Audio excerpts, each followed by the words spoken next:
ملتان سے ایک بھائی نے سوال کیا ہے کہ میری بیٹی عورتوں کو نماز تراویح پڑھاتی ہے۔ کچھ لوگ کہتے ہیں کہ عورت کا جماعت کرانا صحیح نہیں ہے، اس کے متعلق رہنمائی فرمائیں۔ جی بھائی، عورتوں کو عورت جماعت کروا سکتی ہے۔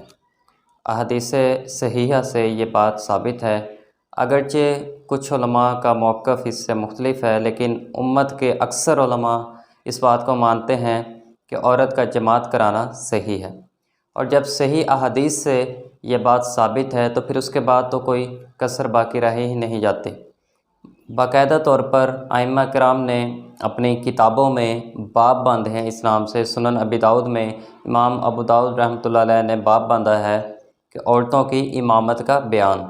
تو اس میں وہ ام ورقہ بنت عبداللہ رضی اللہ تعالی عنہ کا بیان اس میں وہ لکھتے ہیں کہ ان کو اللہ کے رسول صلی اللہ علیہ وسلم نے حکم دیا تھا کہ وہ اپنے گھر والوں کی نماز باجماعت کے اہتمام کرے اور ان کی امامت کے فرائض سر انجام دے۔ اسی طرح سنن بہقی میں ہے کہ حضرت عائشہ صدیقہ رضی اللہ تعالی عنہ نے عورتوں کی جماعت کروائی ان کے درمیان میں کھڑے ہو کر۔ مصنف ابن ابی شیبہ کے اندر بھی ہے، ام حسن کہتی ہیں کہ انہوں نے ام المومنین حضرت ام سلمہ رضی اللہ تعالیٰ عنہ کو دیکھا کہ وہ عورتوں کے درمیان کھڑی ہو کر ان کی امامت کروا رہی تھی۔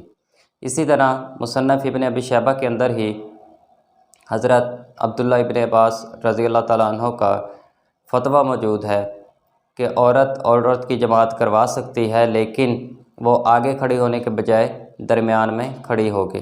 تو ان احادیث مبارکہ کے پیش نظر اکثر ائمہ کرام کا یہ فتویٰ ہے اور یہی صحیح منہج ہے کہ عورتوں کی جماعت کروا سکتی ہے۔ واللہ اعلم بالصواب۔